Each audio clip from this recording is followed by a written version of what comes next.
Sun and Saturn combinations. This is another one that can be quite difficult. And this one's more overtly difficult. We talked about the Sun-Venus combination and the difficulty that gives. That's not so obvious because most of the time when people have Sun-Venus, they're thinking to themselves, well, I really should listen to everybody else. So it's not as obvious. And that's what we find with planetary combinations, that when we have negative combinations with good planets like Venus, and by good I mean gentle planets or benefic planets, those are less obvious to notice.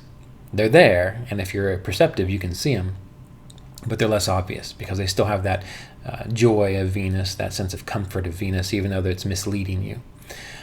Sun-Saturn combination is the same with all cruel or malefic combinations. It's quite a bit more obvious. You really feel it. There's no wondering about this combination. And what's the difficulty with Sun-Saturn combinations? Well, the Sun is our self-esteem, our sense of purpose, our sense of intelligence. Saturn deals with those things that tear us down, that make us feel like we're not good enough, we can't achieve these things. It's a sense of lack. So it makes a person feel like they're not able to take proper initiative to manage their life, to intelligently deal with the affairs of their life. Now, Sun-Saturn, some people might say, but I know some very successful people with Sun-Saturn.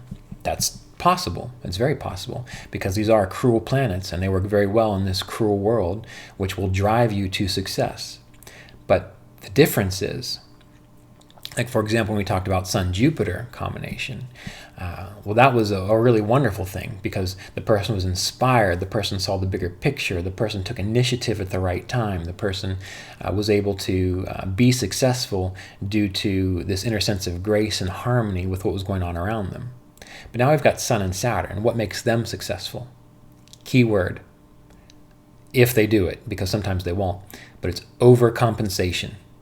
Overcompensation. That's the person who's been beat down, told they were absolutely nothing, and deep down inside might actually feel that's the case.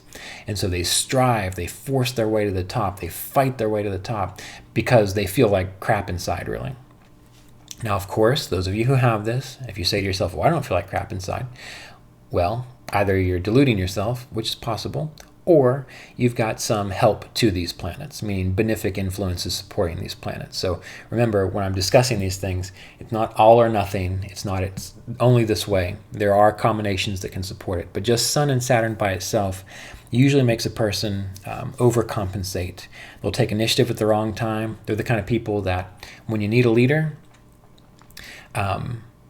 they don't really say anything. But when we don't really need a leader, but they think you need a leader, they kind of butt in and say, this is what we're going to do. So they're off in regards to harmony of how to lead others or how to adapt to a situation. They'll force the issue. So in times, this can make a person look quite ego-driven. All right, so essentially they're coming from a place of lack because we've got Saturn influencing the Sun, and that self-esteem of the Sun just feels bad about itself.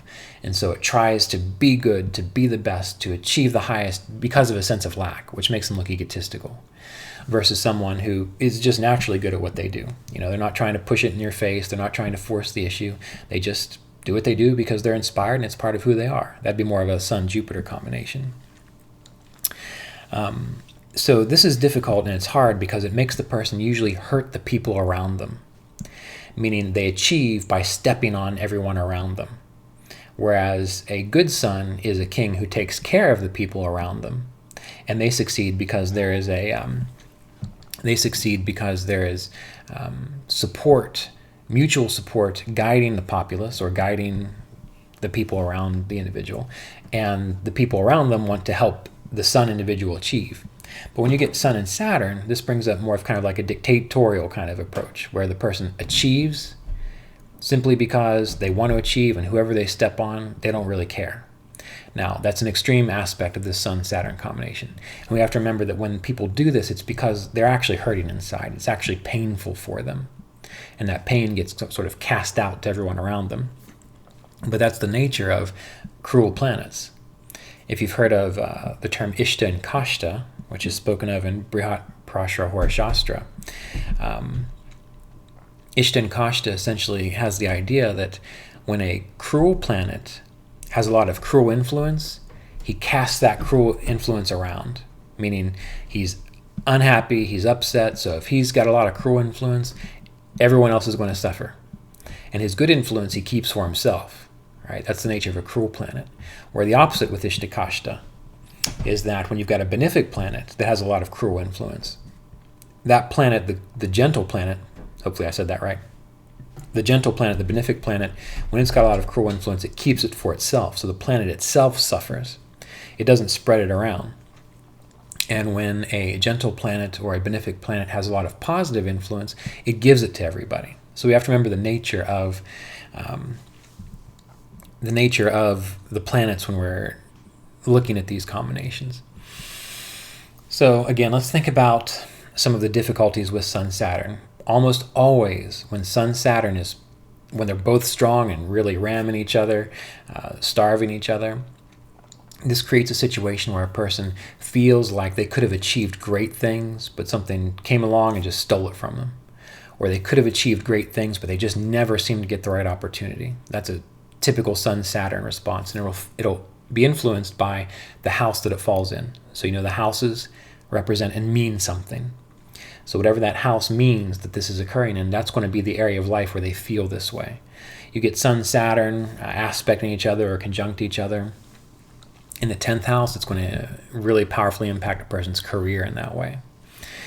The good things about Sun-Saturn is it makes a person work hard. Again, it might be coming out of a sense of lack or overcompensation, but they'll still work hard. It can make a person reliable. And it does well in a clear chain of command. All right, so with Sun-Saturn people, there has to be a clear chain of command. There has to be clear instructions. It has to be precise. They have to know exactly what they're supposed to do and when they're supposed to do it.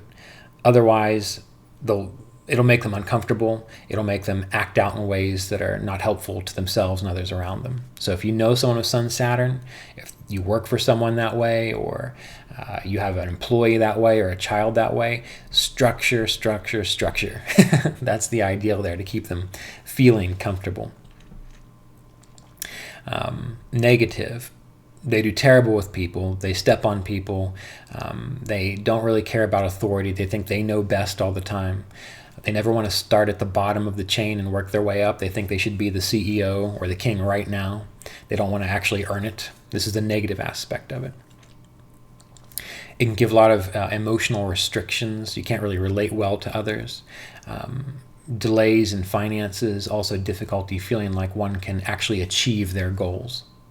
And again, this will all focus on the house in which it's occurring.